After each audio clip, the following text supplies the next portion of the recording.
You're listening to the Pace Radio Network here at paceradio.net. The opinions of the individuals during this broadcast are their own and may not be the opinions of their group or other organizations they may be involved with. All medical advice during our broadcast is not a medical opinion and should be checked with your medical physician. Oh yeah, baby, that's lovely.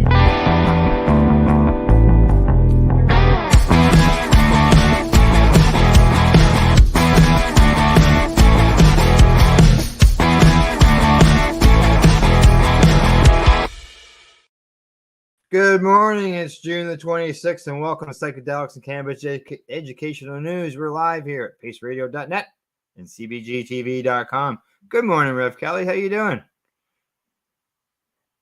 Good morning, Al. I'm great. It's nice and sunny where I am. Is it sunny where you are yet? No. No. And you know, we're not that far apart. Thundering and lightning, right? Yeah, it was thundering and lightning and everything this morning. Now I was out walking the dog an hour ago, and everything was fine. And I'm not seeing any sun. I can tell you that much right now. In fact, as you can tell, I'm inside instead of outside out on the deck in nice sunny weather. Well, it's sunny where I am, so I'm going to send you some of my sun. All right. I'll let you know if it arrived before the show is over. Talking about how was Cannabis Temple on Sunday? Oh my goodness, Al. Thank you so much for coming and for bringing CBG TV and Pace Radio along with you. One of our celebrities, our headliner, he said, "You brought the media here." He was so excited to see you that the media was there. Yeah, it was really neat. It was such a good event. It was so wonderful. We raised a couple of $100 for a really nice fundraising charity, and Good. everybody really came together in a really nice way. And we talked about cannabis and pride, you know, how important it is to intersect the communities together. So it was a nice event. Thanks for coming. I remember in the early days and doing this is what we used to talk about, was the fact that, we learned so much from for the cannabis end of things about speaking out and getting out there from the LGBT community and stuff, that our voices got raised as well through their medical end of things as well, helping them. Yeah.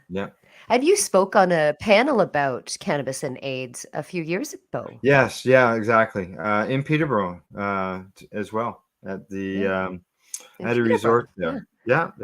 Brent was there as well, and it was a good time. Yeah, we had a good time though. Yeah.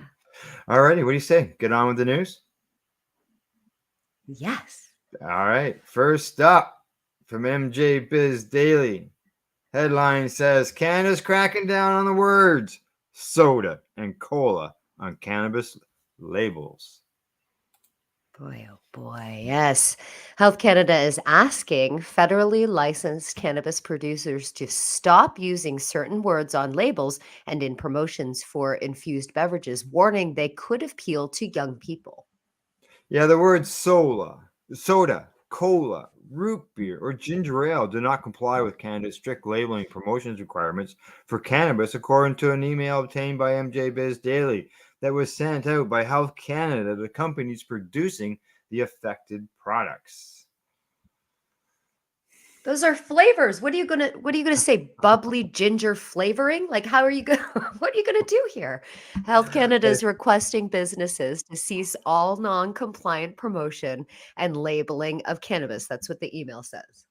Yeah, the apparent crackdown could have a big impact in increasing popular carbonated cannabis beverage category, which accounts for almost 60% of all cannabis beverages. About half of the best-selling carbonated beverages could potentially be affected, according to an analyst by Seattle-based market analytics firm Headset. Half of the products. Wow. If it's been such a problem, where have they been for the last 3 years? George Smitherman. Half of them. Go ahead. It just doesn't make sense, but right? It's the target for the children. It's just, Well, it doesn't make any okay, if they're sense at not all. compliant, then I understand that the process doesn't say that Health Canada approves them. It's up to the company to make sure that they're compliant.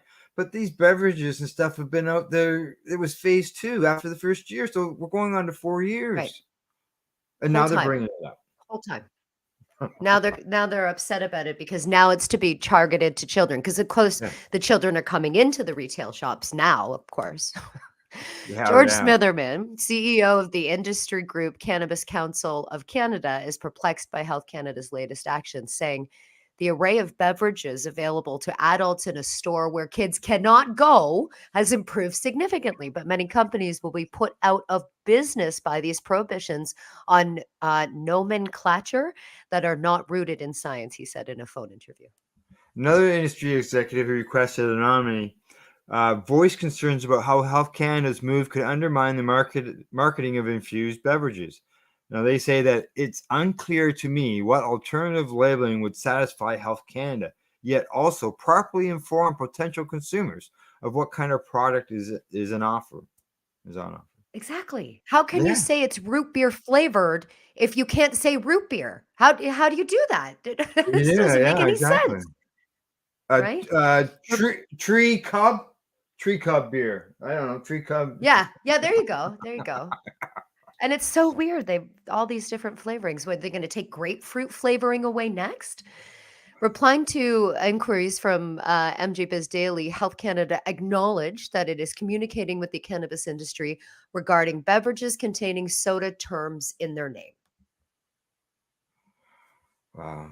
Citing a policy statement on the Cannabis Act, the spokesperson for Health Canada's decisions about whether a product is appealing to young people are made based on the facts of each case and after considering a range of factors. And those factors include a product's shape, color, smell, flavor, name, and how it's presented to consumers. Yeah, it's the terms soda, cola, root beer, and ginger ale are considered potentially appealing to youth because they commonly refer to a soft drink, which is one of the examples set out as being prohibited under the policy statement. Wow. The email sent by the federal regulator to licensed producers stated, "It is Health Canada's position that the use of certain terms are commonly referred to as a sweetened soft drink such as soda or cola, root beer, or ginger ale may result in the sale of cannabis packaging labeling that is prohibited."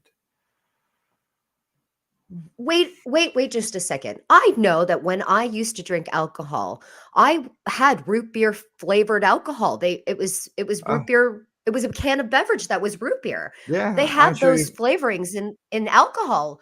Tons of them that are brightly colored and taste like candy syrup, literally. How can we be prohibited here with our cannabis beverages and they're yeah. not with their alcohol beverages? How is that possible? I don't know. I'm so It's confused. just, yeah. Come up with a new name for the flavor of root beer. Oh my gosh. It Yeah. says the spokesperson says if required, Health Canada may take enforcement measures to address non-compliance or mitigate risks to public health or public safety. This is just preposterous. Yeah, the letter states that the Cannabis Act prohibits the promotion of cannabis accessories or any service where there are reasonable grounds to believe it could be appealing to youth. So you can't even call a chocolate bar a chocolate bar. You shouldn't even call a gummy a gummy. Right. If you can't call a cola a cola, then how can you call a gummy a gummy? No.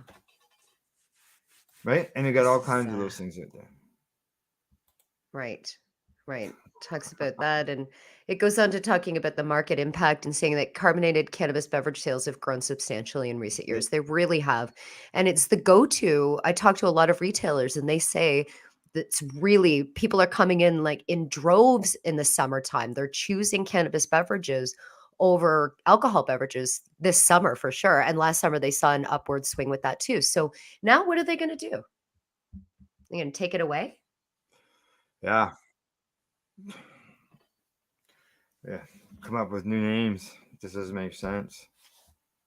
Yeah, like how do you like they're trying to get obviously the flavor in the name so people know what they're buying, right?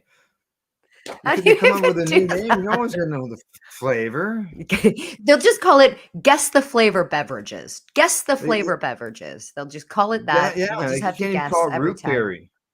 You can't even call it root berry because someone might think it's a berry. No. Oh, My favorite cannabis beverage is called black cherry cola. It is called black cherry cola, and I wouldn't have chosen it if I didn't know it was tasted like black cherry cola, and it's delicious. yeah, exactly. All right, I'll look up something during the commercial know, break if I I know. remember. All right, we better move on here. On to our next story. This one comes to us from StratCan. Ontario, BC helped drive cannabis sales in April as overall market growth slows. Yeah, it increased in April. There was a post-holiday lull in January and February, but it's Ontario and British Columbia, as well as Alberta and Saskatchewan, helping drive retail cannabis sales up by just over 1% in April, and that's compared to March. Retail cannabis sales in Canada increased by just over $5 million in April compared to the previous month, despite month-over-month declines in sales in the 6 other provinces. Sales in Yukon were flat, and sales figures from the Northwest Territories and Nunavut were unavailable. Sales in Canada hit their highest level last December at $425.9 million just in that 1 month. Before declining in the post-holiday downturn in January, February, sales increased again in March to $406.4 million and $411.7 million in April. Yeah, I don't know of a lot of businesses whose increases happened in January or February after Christmas. Sales across Canada continue to increase year over year, although increases in 2023 have been less significant than in previous years. This data corroborates with the decrease in new retail stores nationwide and potentially consumer saturation among those currently using the legal market. Sure. Mm. Atlantic Canada saw the most significant decline in April compared to March, with retail cannabis sales in Newfoundland and Nova Scotia declining by nearly 4%. PEI declined by more than 2%, and New Brunswick declined by less than 2%. Yeah. Now the Yukon says that they showed a year-over-year increase in sales compared to 2022, except for Quebec, which saw a slight decline, they say.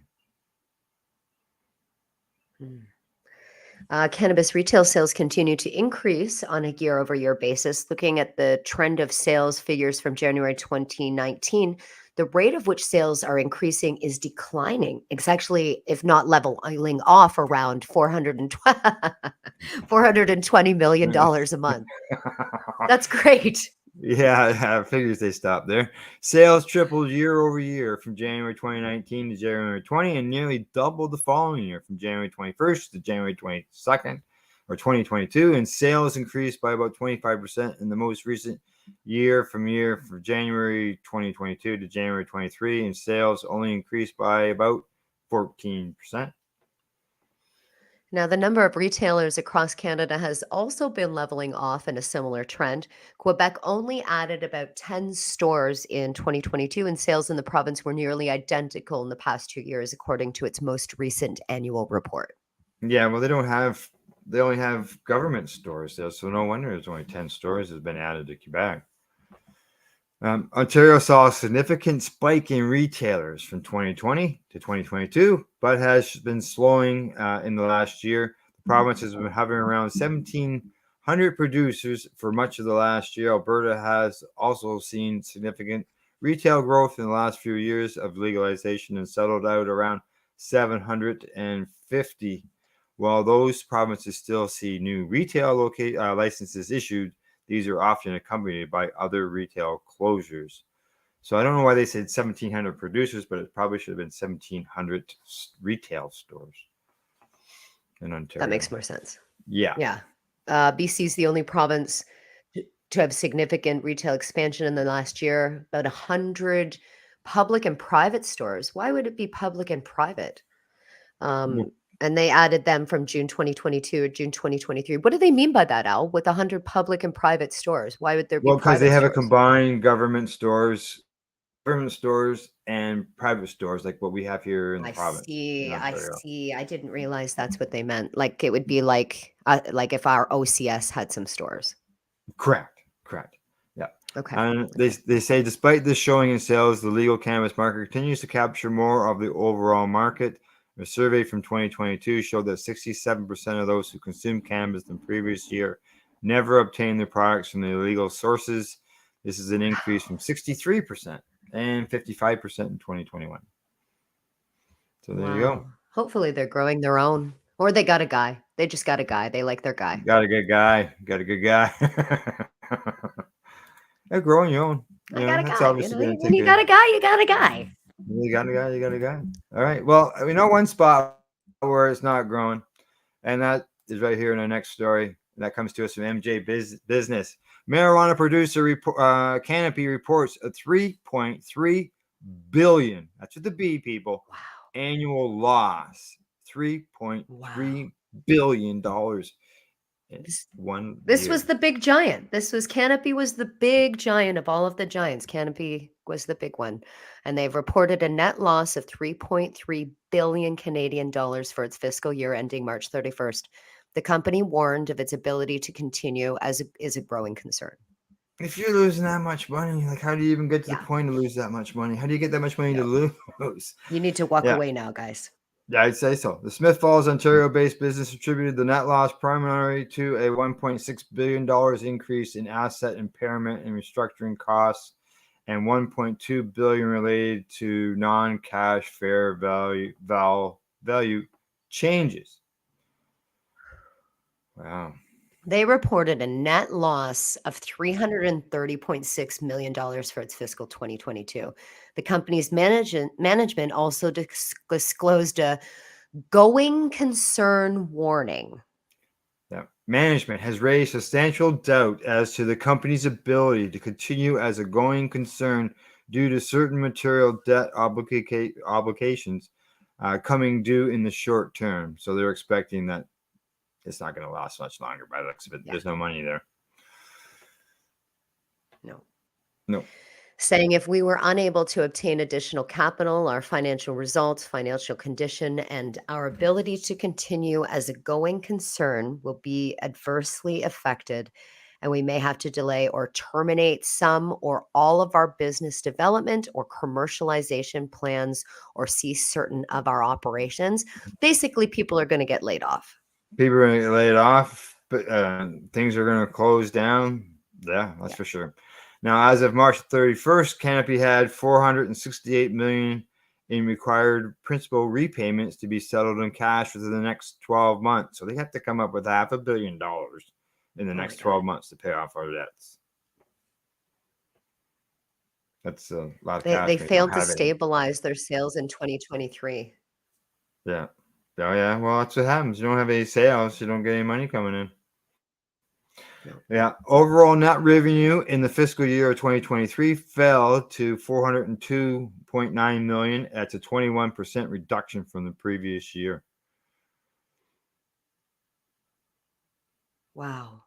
They're saying that compared to the last year, the revenue in the fiscal, they talk about the Canadian medical cannabis fell 27%. That's the big one right there. That fell 27% Canadian medical. That's why they're losing. That they cornered the market on that for all those years, and now they're just dropping like crazy. International cannabis sales fell by 51%. Stoltz and Bickel, and they make the Volcano vaporizer. Yeah. 24% went down. BioSteel, which is a beverage company or something they they actually made money there at 101%. So they made some money. And I've never heard of This Works, whatever that is. And they dropped 20% there basically. Wow. No idea. Saying adult use cannabis sales fell 36% year over year. Wow. Yeah. And medical increase though. Yeah. Increased by 6% over 2022. There you go. Canopy reiterated its pledge to achieve break-even, more lip service, to positively adjusted earnings before interest, taxes, deception, depreciation, and amortization in all of its businesses. I'm sure they've been. I'm sure their people have been hearing that for quite a while out of them if they're losing all this money. Yeah. Their free cash flow in fiscal was an outflow of $567 million. Their CEO, David Klein, says fiscal 2023 was a transformational year for Canopy growth as we begin to implement a comprehensive strategy to accelerate our path to profitability and position our business to realize the tremendous opportunities ahead. What? When did he say that? I know. Like a few Well, years ago? Because doesn't sound like that anymore, David. He says our actions are already yielding results, and we expect to realize significant benefits from our cost reduction program in fiscal 2024. It almost sounds like from over the years, it almost sounds like they've gotten so small they're only going to be considered a micro producer by the time they're done. Well, this is the numbers. Look at some numbers down there. $3.3 billion. Yeah. As of March 31st, Canopy had 1,600 employees, and nearly 50% reduction from 1 year earlier. Oh, that's so sad. Yeah. So there you go. Canopy. That's a very sad story. That's very sad. I mean, it's sad in the sense of the people losing their jobs and Losing their the jobs. losing their money, but People not wanna so get- sad in the David and Goliath kind of story, that big giant falling, because what happens if you don't appreciate the plant and then you fall. Bye, Canopy. That's right. Exactly. Bye-bye. All right, on to the next story. This one comes to us from Contronier. I'll get that out eventually. Colorado government plans to issue pardons for psychedelic drug convictions. Excellent.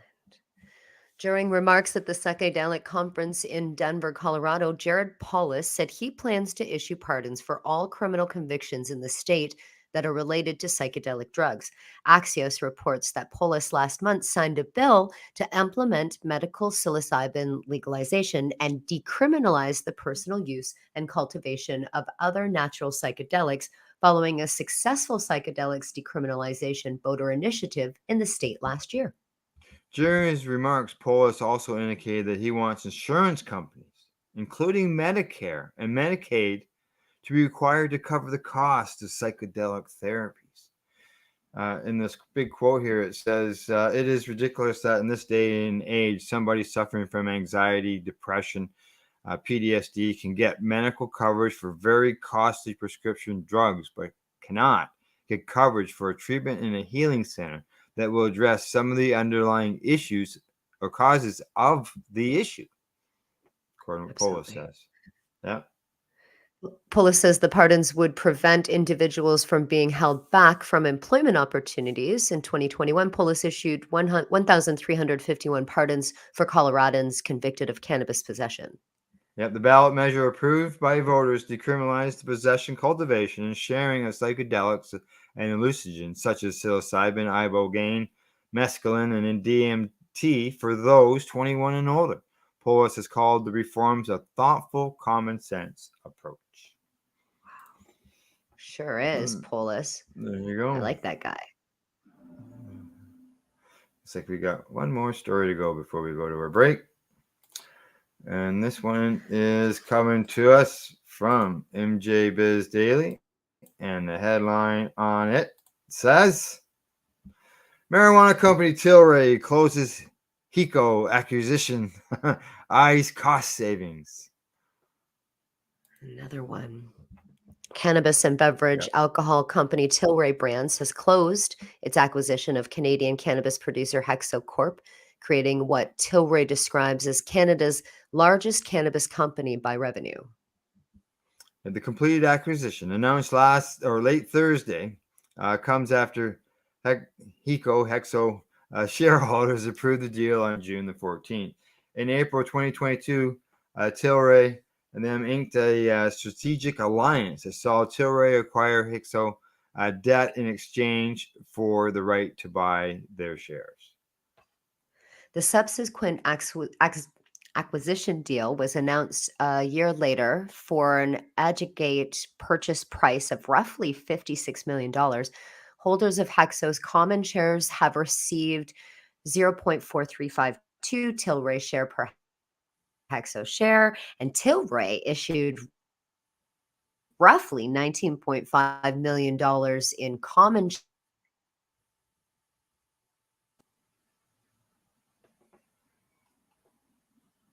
Hexo expects its common shares to be delisted from the TSX and NASDAQ shortly, says the company, now a Tilray subsidiary. Tilray said the acquisition solidifies its top market share position in Canadian cannabis and provides opportunities for the combined company to optimize its sales, marketing, and distribution networks to strengthen Tilray's commercial footprint and hasten market share growth. Wow.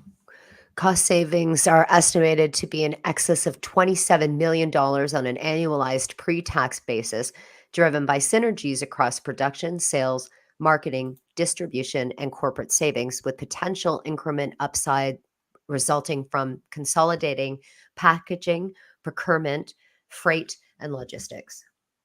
Both Tilray and Hexo are unprofitable. Hexo last week reported a net loss of 130 million Canadian dollars in its third quarter, while Tilray most recent quarterly loss was 1.2 billion. So how do you buy something when you lost 1.2 billion dollars? I don't get it. I don't understand. That's a lot of money. It is. That's a lot of money to just lose. Just lose. I don't lose. understand. To just disappear, gone. And then just go buy another company. Here, we'll just take this one, and I don't get it. We'll take a company that lost more money and we'll buy it with our lost money. I don't understand, but okay. No, neither do I. Buy Hexo, buy Canopy, buy Tilray. They're all going. Let's go medicate, see if we can understand this. Rev Kelly and I'll be right back after our joint session. You're watching Psychedelics and Cannabis Educational News. But first, before we get into commercials, a little promo from Mum. Is 420 camping your thing? Do you like cannabis cups? Want to learn more about cannabis? Enjoy music festivals? Living on the East Coast or looking for a really good reason to visit? Then Harvest Fest is calling your name. Join us the weekend of July 14th to 16th at Fox Mountain Camping Park in the Annapolis Valley, Nova Scotia, to meet like-minded people, have your cannabis questions answered, listen to great bands, and have a blast. Service lots available and camping is included in festival admission. $60 for the weekend or $30 for Friday and $40 for Saturday. Food trucks, hot showers, flush toilets, and accessible washrooms. Rolling contest sponsored by Canadian Lumber Limited, with chances to win a case of rolling papers and more throughout the weekend. For info about attending or vending, email chair@mumm.ca. Hope to see you there. We are people advocating cannabis education here at paceradio.net. Limestone City Hydroponics is Kingston, Ontario's hydroponics shop. Take your growing to the next level and create the optimal environment with a tent kit, or maximize your yield with an ebb and flow flood table kit. Either way, Limestone City Hydroponics has more sizes and options to fit your needs. Are you looking for the power of the sun that adapts to your budget? Then look no further, as they have professional grow lighting. They have indoor grow systems that are easy and cost effective, with many options to fit your living space and lifestyle. Cultivate your growing potential. We have everything you need to succeed. And if you can't make it to the store, they offer local delivery to the greater Kingston area. Remember, when you're looking for experts to help you grow, then look no further than the locally owned Limestone City Hydroponics, 105 Sunderland Drive in Kingston, Ontario. Call them at 613-548-0420. Are you a cannabis content creator? Are you looking for a place to have your content seen? If you answer yes to both questions, then you need to check out cbgtv.com. CBG TV, broadcasting to a worldwide audience. Find us at cbgtv.com. Enjoy the buzz of legalization with Campbellford Lifestyle Shop. From lights to plant nutrients, books, consumption accessories, and more, we've got all your basics to grow or consume cannabis. Visit our info center or take a look at our piercing services and body jewelry, now available in-store through Campbellford Lifestyle Shop, 17 Bridge Street West, Campbellford. PACE Radio is the People Advocating Cannabis Education Radio Network. Did you know that the Pace Radio Network isn't just a radio network? That's right, because most, but not all of our programming is now done via video and is then podcasted at paceradio.net. So if you want to watch our programming, you'll find us on the Pace Radio Network's Facebook page, plus the show's own page, and you'll find us live on the network's YouTube channel. And don't forget, you can find it all, video and audio, at paceradio.net. Legacy 420 have an awesome array of cannabis-infused beverages, from pop to Nature's Nectar's teas, all in amazing flavors. What a selection! We even have a delicious mango-infused juice, and let me tell you, it's delicious. Everything is infused in-house, so we buy our syrup from, the same place where everybody else buys their syrup for their pop, and the infusion is done in the lab. It's all canned here, labeled here, produced 100% on Tyndonega. We have two lines of drinks. One is called our Nature's Nectar. That was our original line that we came out with. And then we also have a line under the Red E brand.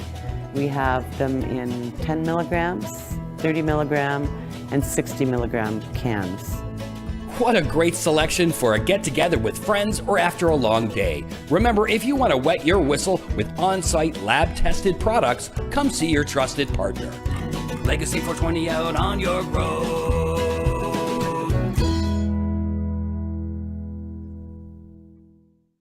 You're listening to the Pace Radio Network here at paceradio.net. And we're back from our medical session. And I've got some updated news for you, Rev Kelly. Okay, What's I'm that excited. say? Verve Vodka Soda. Vodka Soda. Soda. This is in BC. It's on the BC liquor store website. Wow. Can't have soda in the name of cannabis, but you can have it in the alcohol end of things, right? Have it in alcohol. Yeah. It's not fair. Terrible. Oh, boy, So oh, boy, weird. oh, boy, oh, boy. It is. It is. It's just, it's not right. Yeah. No? Just not right. Okay, on to the next story. Headline here from the Marijuana Moment. It says, Ron DeSantis says he would not decriminalize marijuana if elected president. So that means prohibition will continue down there in the States for sure. Jeez, look at that. Out of there, Ron. Florida Governor Ron DeSantis said he would not federally decriminalize cannabis if he's elected to the White House, arguing that cannabis use hurts the workforce, inhibits productivity, and could even lead to death if contaminated. This is what this guy's saying. At a campaign event in South Carolina on Thursday, a person who said they were representing wounded veterans asked DeSantis if he would please decriminalize cannabis as president. The governor responded directly, I don't think we would do that.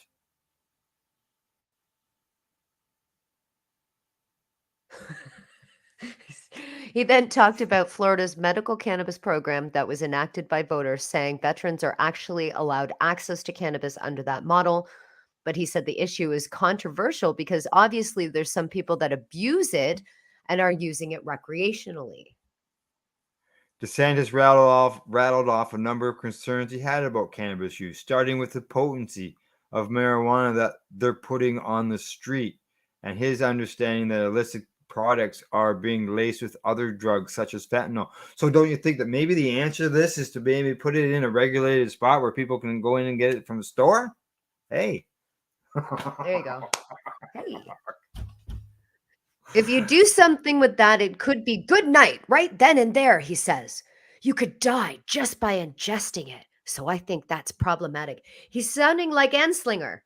He sure does. He sure does. Like, why not give people that access? Experts and advocates have questioned law enforcement claims about the prevalence of fentanyl-tainted cannabis in the illicit market. In any case, DeSantis also didn't acknowledge that creating a regulatory regime where cannabis is subject to testing before consumers can buy it could mitigate instances of contamination. He says, I think that we have too many people using drugs in this country right now. I think it hurts our workforce readiness. I think it hurts people's ability to prosper in life. What?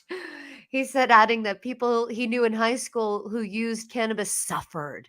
They suffered, he says. Get rid That of the it's the alcohol. ability to prosper in life. Oh my Yeah. Why don't you get rid of the alcohol drug? Eh? God. All their activities, all their grades, and everything like that. So particularly for the youth, I just think we have to be united.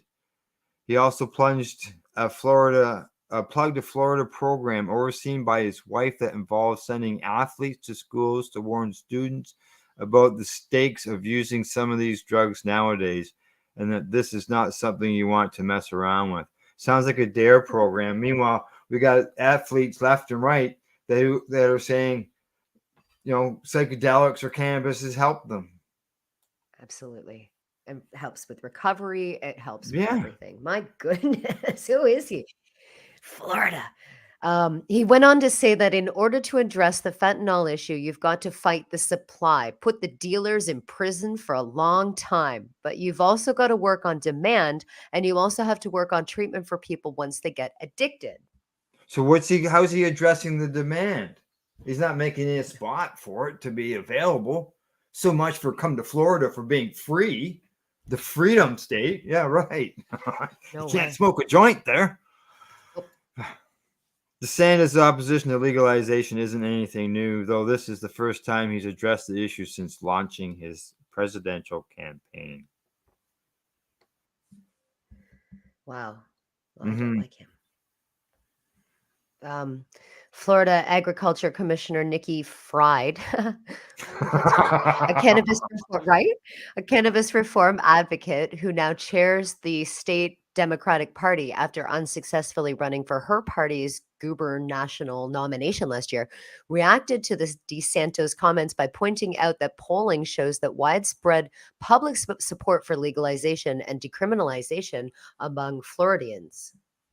Ron doesn't care what people want, she says. Several Republican 2024 presidential hopefuls have addressed drug policy issues in recent weeks.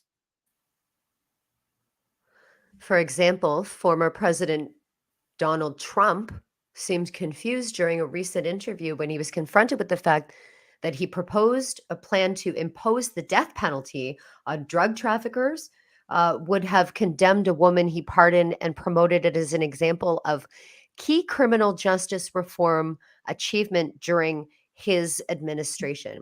I'm sorry, what? He wanted drug traffickers to receive the death penalty? Like Correct. Singapore. This is what Correct. that Trump man wanted. Wow. Correct. Oh, God. Yeah. At the recent CNN town hall event this month, former New Jersey Governor Chris Christie said that he would end the war on drugs if elected, emphasizing the need for treatment-based approach to people experiencing addiction, while at the same time maintain that he'd seek no increased enforcement against those who sell drugs. They got a lot of problems There, down in the that's- United States of America. Yeah. Oh, yeah. You didn't. Wow. Just do a Google search on that death penalty in the U.S. for drugs. It's been suggested. I know it's hard to believe, but yeah. I don't. Yeah. Okay. Off to MJ Biz Daily. Glad I'm in MJ Biz Daily headline says less than 25% of the U.S. cannabis operators profitable, according to a study. That's sad. That's sad. It's a new report by Oregon-based cannabis data and research company Whitney Economics. It's further underlying the industry struggles. Last year, Cannabis Operator Sentiment and Business Conditions Survey report found that 40% of marijuana businesses are returning a profit, according to a news release. A total of 224 respondents from 13 states participated in this year's survey, representing 1.1% of licensees in those states. Whitney Economics founder Bo Whitney wrote in an email. They did, eh? By conducting this survey, Whitney Economics strives to bridge the gap between the theories of business economics and the daily lives of operators within the cannabis industry, he said in a statement. And operators also said that rising costs and falling wholesale cannabis prices are pressuring them to find creative solutions. Of course they would. yeah, I can imagine. State regulations can break or make the chances of success in the legal cannabis market, and they haven't kept up with the changing market or the business conditions. And they say that too many licenses are being used. More than 70% of respondents favor limiting cannabis licenses. And the fact that taxes remain too high. Yeah. The report forecasts the next 7 quarters will have slower than normal growth because of the above factors, which aren't expected to change anytime soon. No. Yeah. The So they're not survey also expecting got this. Go ahead. revenue and materials. Yeah. Yeah. It doesn't look like they're expecting the federal government to legalize it there anytime soon. Especially if that Ron guy gets the vote. Holy. Won't be legal there. Just think the front runner is talking about death sentences. It just says for drug convictions, right? So it doesn't say specific drugs. So if you get caught bringing in a pound of cannabis, or 2 pounds of cannabis, like in Singapore, Afro Man would be done right now. That would be it. It could be. Yeah. Sounds like a movie. You know, get caught. We'll hear more about that on Thursday. We'll know that for sure. All right. On to the next story. Psychedelics give mice second chance to learn social rewards. And this comes to us from Spectrum News. Okay. 5 different psychedelic drugs share the ability to restore the mature brain to a developmental state during which it can more easily adjust its connections and learn new information. That's a new study saying that. That might be a relative of mine in that picture there, because for years I was on a drug, an IV drug that was made out of mouse genes. Oh, there you go. Okay. You just never know, right? Never know. Yeah. 5 different psychedelic drugs share the ability to restore the mature brain to a development state during which it can easily adjust its connections and learn new information, a new study suggests. Mice treated with the psychedelics were better able to learn from social experiences and showed changes in their brain's reward center, the researchers found. The results hint at a common mechanism to account for psychedelics' remarkable therapeutic effects, says lead investigator Goldolin, associate professor of neuroscience at Johns Hopkins University in Baltimore, Maryland. Pinpointing a shared mechanism could accelerate drug design for mental health conditions and shed light on their pathopsychology, says Gabrielle Gabi, professor of psychology at McGill University in Montreal, Canada, who was not involved with the work. But other scientists caution that more work is needed before the findings are translated to people. You always hear that.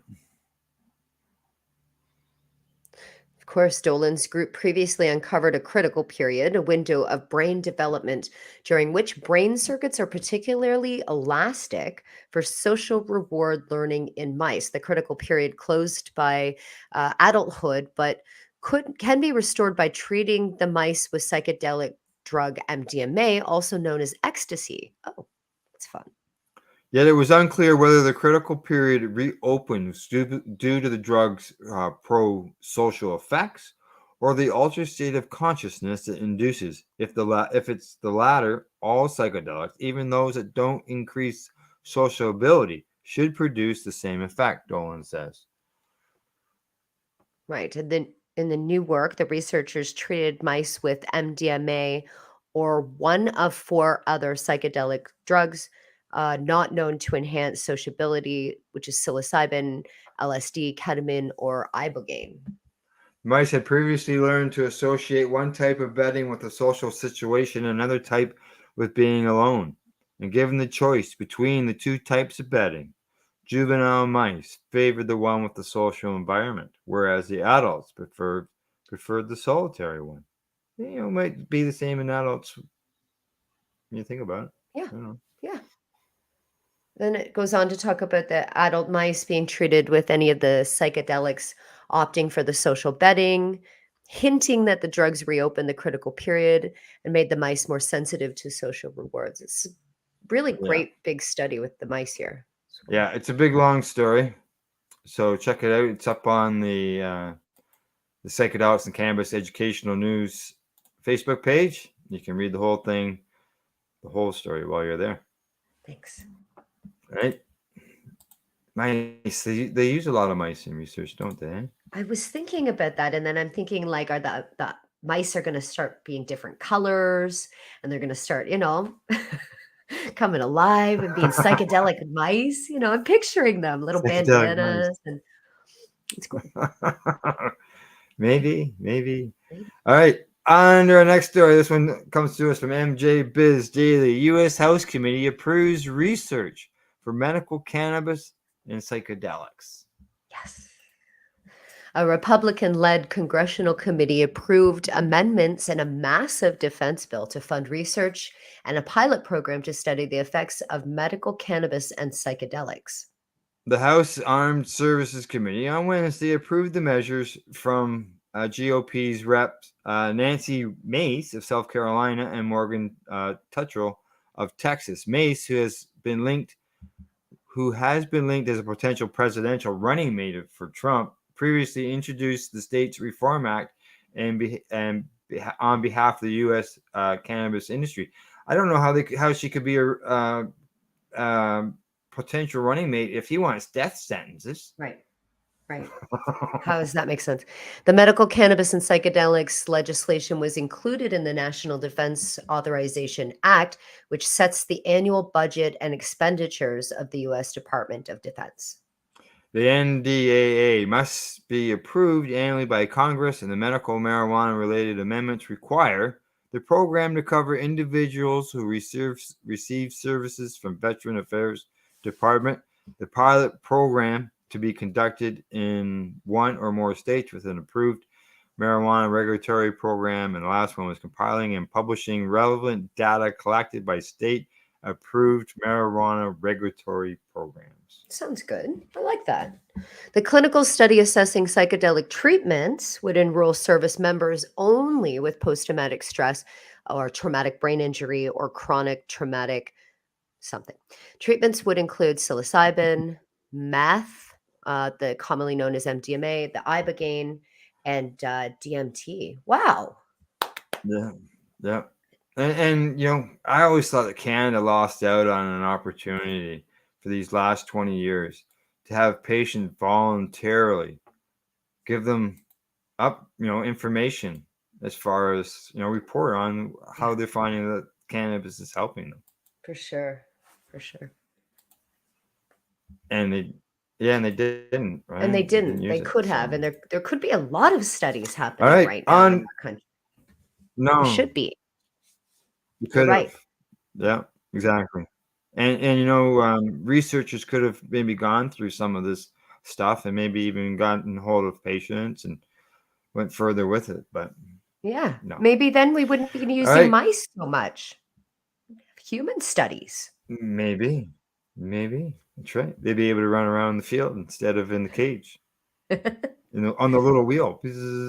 I love it.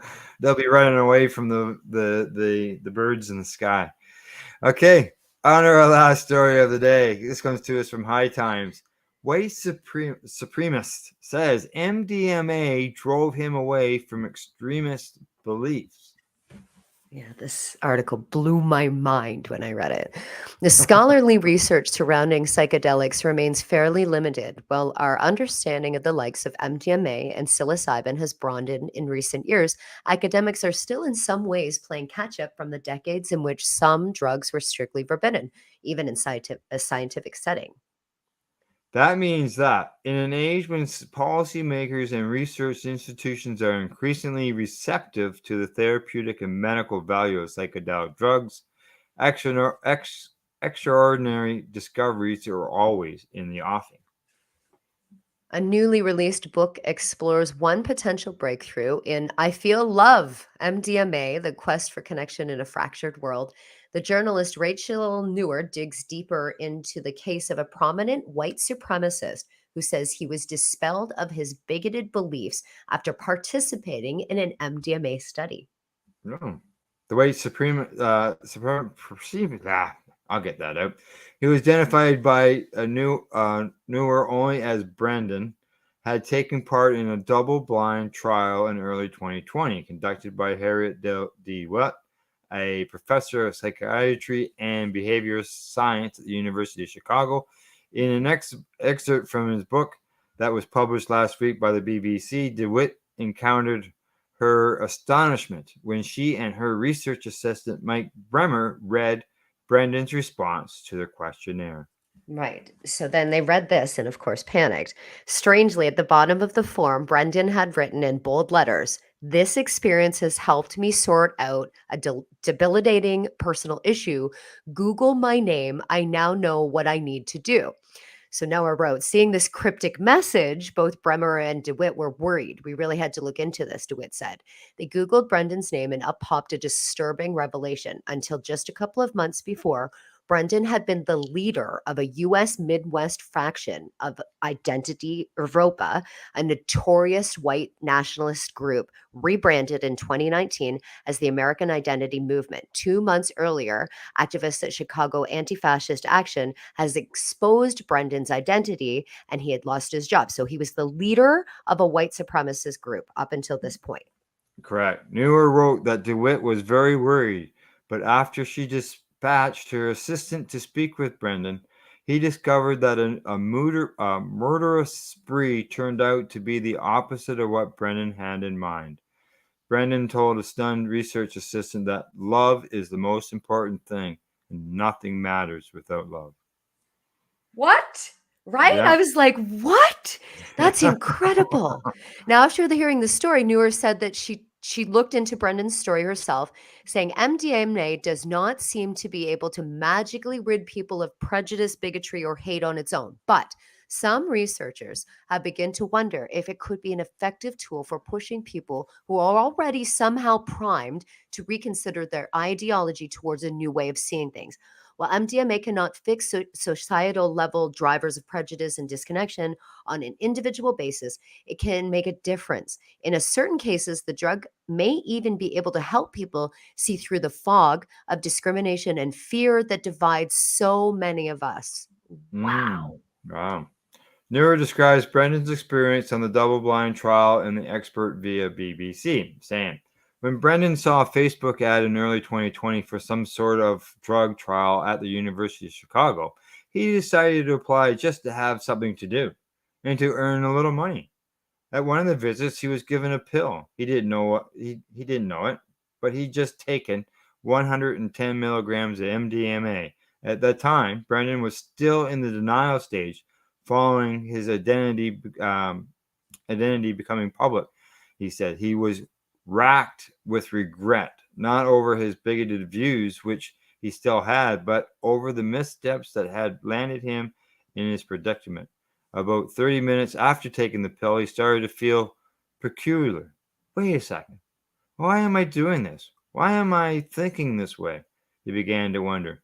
Why did I ever think it was okay to jeopardize relationships with just about everyone in my life? Wow. Just then, Bremer came to collect Brendan to start the experiment. Brendan slid into an MRI, and Bremer started tickling his forearm with the brush and asked him how to rate how pleasant it felt. I noticed it was making me happier. The experience of the touch, Brendan recalled. I started progressively rating it higher and higher, and as he relished in the pleasurable feeling, a single powerful word popped into his mind: connection. It suddenly seemed obvious. Connections with other people were all that mattered. This is stuff you can't really put into words, and it was so profound, Brendan said. I conceived of my relationships with other people not as distant boundaries with distinct entities, but more as we are all one. I realized I'd been fixated upon stuff that doesn't really matter, and it just got so messed up, and that I'd been totally missing the point. I hadn't been soaking up the joy that life has to offer. There you go, eh? What? Changed That's him, such for a sure. good story. That's Oh, yeah. such a good story. It made him realize love. It made him see love, Al. He found connectivity in love. MDMA helped him. Yeah, That's which, good. is surprising, I would assume, to a lot of people, but they wouldn't expect that. Yeah, exactly. Yeah. And it's a new study. It's all in just the last couple of years. So, it's wonderful, wonderful news that's coming out in reports of these kinds of progress that's happening. Yeah. And the more the people speak up, it's the same idea with the cannabis end of things. More people who speak up and share their stories, more people learn. Yeah. And be able to tell, that, hey, there is some good to this. Right? Tons of good. Yeah. All right. We got about a minute left, if that. Now, from my understanding, Cannabis Tempo's taking the summer off. Just for the summer. for the We might summer. have some events come up like within the network, but I think we'll start again a little bit later and soak up some sun over the next Soak few up months. some sun during July and August, and maybe get things going back in September. That sounds good. Let's do that. Excuse me. And get things rolling, squishing. That thing is squishing. That's right. All right. Other than that, you got anything else you want to mention before we say goodbye? Enjoy the day. All right. It didn't get I there, the still sun? see a lot of cloud. I still see a lot of cloud out there, but it looks like I might see maybe a little bit of an opening out one of my windows. Okay. So maybe your sun. Just keep pushing, Okay. and it'll get It's here. coming for you. That's right. All right, that's our PACE news report for June the 26th from the Legacy420.com news desk. Thanks to our buds at Campbellford Lifestyle Shop, Legacy420.com, and Limestone City Hydroponics.ca. In closing, we'd like to say thanks for watching and listening, but please don't forget to educate, medicate, and do not incarcerate. Bye-bye. You're listening to the Pace Radio Network here at paceradio.net. The opinions of the individuals during this broadcast are their own, and may not be the opinions of their group or other organizations they may be involved with. All medical advice during our broadcast is not a medical opinion and should be checked with your medical physician. When you have a pain that's reached its peak, Legacy for 20, it's so unique. If organic cannabis is what you seek, here's your trusted partner 7 days a week. Suppository salves, vapes and drops, topicals, edibles, infused pop. Just when life seems like it ain't easy, at Legacy 420, enjoy a pop freezy. Lab tested products, make them the GOAT. Legacy 420 out on your road. Legacy 420 in Tyndonega Mohawk territory. Indigenous organic cannabis at its finest. Enjoy the buzz of legalization with Campbellford Lifestyle Shop. From lights to plant nutrients, books, consumption accessories, and more, we've got all your basics to grow or consume cannabis. Visit our info center or take a look at our piercing services and body jewelry, now available in-store through Campbellford Lifestyle Shop, 17 Bridge Street West, Campbellford. Limestone City Hydroponics is Kingston, Ontario's hydroponics shop. Take your growing to the next level and create the optimal environment with a tent kit, or maximize your yield with an ebb and flow flood table kit. Either way, Limestone City Hydroponics has more sizes and options to fit your needs. Are you looking for the power of the sun that adapts to your budget? Then look no further, as they have professional grow lighting. They have indoor grow systems that are easy and cost effective, with many options to fit your living space and lifestyle. Cultivate your growing potential. We have everything you need to succeed. And if you can't make it to the store, they offer local delivery to the greater Kingston area. Remember, when you're looking for experts to help you grow, then look no further than the locally owned Limestone City Hydroponics, 105 Sunderland Drive in Kingston, Ontario. Call them at 613-548-0420. We are people advocating cannabis education here at paceradio.net.